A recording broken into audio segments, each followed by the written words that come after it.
Selamat malam semuanya, balik lagi di Sinema Tengah Malam bareng gue Bimo, teman ngobrolin film tiap malam. Kalau tadi di episode, gue gak tahu sih ini episode kapan tayang ya. Jadi intinya gue akan ngebahas film Bed Rest gitu ya, film horor di HBO Go gitu. Gue pas buka HBO Go ada tulisan kayak apa sih, what to watch gitu ya. Gue tonton deh film horor gitu ya. Ya film yang sesuai judulnya, Bed Rest, seorang pasangan suami istri yang baru banget pindah rumah gitu ya. Dan istrinya sedang hamil tentunya, tapi dia diganggu sama sosok yang ada di rumah itu dan dia terjatuh dan dia harus bed rest gitu. Bed rest yang nggak boleh ngapa-ngapain lah, pokoknya cuma sampai jalan pun nggak boleh gitu. Jadi ada pengasuh dan lain sebagainya. Sebenarnya itu premis yang simpel banget ya, yang menurut gue sebenarnya unik gitu, dimana lu tidak bisa ngapa-ngapain tapi lu digangguin gitu, yang ngebuat orang pasti bertanya-tanya apakah bayinya akan selamat atau tidak, apa yang akan terjadi gitu-gitu tuh udah simpel gitu dan menarik dan unik sebenarnya. Tapi ternyata eksekusinya menurut gue tidak begitu baik gitu ya. Kenapa? Karena oke, kalau ngomongin horor, pertama kita ngomongin tentang gimana cara dia nge-build up horornya gitu ya. Beberapa menurut gue bagus gitu ya, dimana lu dikasih kesunyian, terus abis itu orang juga kayak antisipasinya dapat gitu. Tapi sayangnya ketika jump scare yang menurut gua build upnya itu nggak kena gitu. Malah lu tau gak sih jump scare yang cuma ngandelin volume TV. Kan ini gua nonton di smart TV gitu ya. Volume TV-nya ketika gua gedein, gua kaget lah karena suaranya kenceng gitu. Gua kaget bukan karena serem gitu. Lu tau gak sih kalau kaget karena serem tuh lu bisa waduh gitu loh, kayak deg-degan gitu atau perasaan tidak nyaman gitu. Tapi ini kaget karena lu dikagetin gitu loh. Jadi bahaya sebenarnya untuk orang-orang yang jantungnya sedikit lemah gitu ya.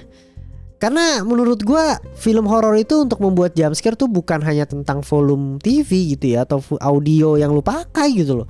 Tapi gimana caranya lu nge-build perasaan penontonnya, atmosfernya, apa yang dia mau rasain gitu, sampai merinding tanpa harus jump scare. Gue yakin penonton juga kaget. Banyak tuh film-film horor yang menurut gua pinter gitu nge-buildnya gitu. Ya tentu James Wan salah satu sutradaranya gitu ya. Dimana atau mungkin Insidious yang terakhir deh, Insidious yang terakhir yang didirect sama Patrick Wilson, itu tuh banyak banget elemen-elemen yang lu sebenarnya dikasih antisipasinya luar biasa. Lu udah merinding dulu nih sampai bulu tangan lu, bulu kudung lu tuh, diri tuh udah nggak bisa sampai diri terlalu tegang gitu, udah paling tegang gitu ya. Kalau seandainya lu dicoel aja sama temen lu, kaget lu, atau karakternya gerak dikit kaget pasti. Lo nggak ada perasaan kayak aduh gimana nih gitu. Tapi sayangnya Bed Rest tidak bisa memberikan elemen itu. Bed Rest hanya memberikan elemen volume TV dibesarkan, lu kaget ya udah gitu loh. Tapi jump scare tidak seperti itu ya bentuknya. Untuk horor sentarnya juga ya udah sih biasa aja gitu ya, nggak begitu horor. Dan cukup disayangkannya adalah main villainnya gitu atau hantu utamanya itu muncul juga cuma terakhir bro. Lu kayak Bed Rest tuh pengen mencoba main film horor, mainin plot gitu ya, plot twist, plotnya sedikit ada apa yang terjadi dan lain sebagainya gitu. Tapi menurut gue untuk sebuah film horor di sini dikemasnya kurang baik gitu. Jadi nongolnya cuma terakhir, gue nggak tahu motifnya dia apa, cara mengalahkannya juga aduh drama banget gitu ya, yang aduh gue merasa ini cukup mengecewakan sih ya si Bed Rest ini gitu.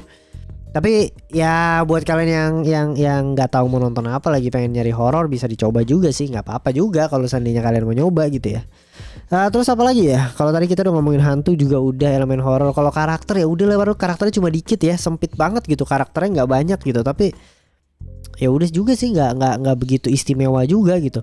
Untuk nge-reveal kasusnya seperti apa, misterinya atau twistnya seperti apa juga ya udah juga gitu loh. Gua nggak dapet.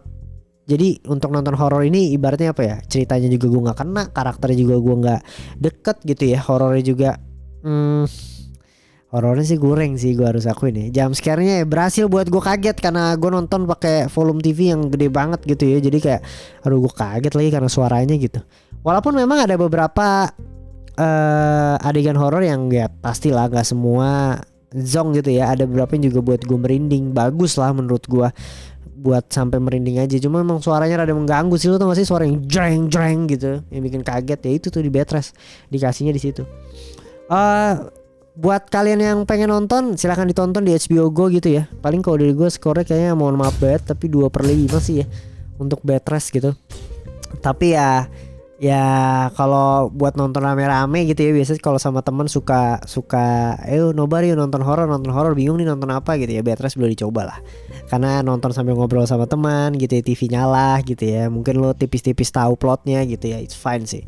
Tapi kalau lu pengen ya lagi pengen nonton film horor banget yang pengen lu ketakutan banget, kayaknya dia bukan opsinya sih gitu ya. Gua serahkan ke kalian, buat kalian yang pengen nonton silahkan ditonton. Buat kalian yang udah nonton, gimana reviewnya buat kalian, apakah ini bagus, apakah kalian setuju dengan review dari gua gitu ya. Langsung tulis di kolom komentar. Jangan lupa dong like, subscribe, sama komen-komen di Sinema Tengah Malam di YouTube-nya. Dan jangan lupa follow TikTok dan Twitter tentunya. Sampai ketemu di episode berikutnya. Bye, selamat malam.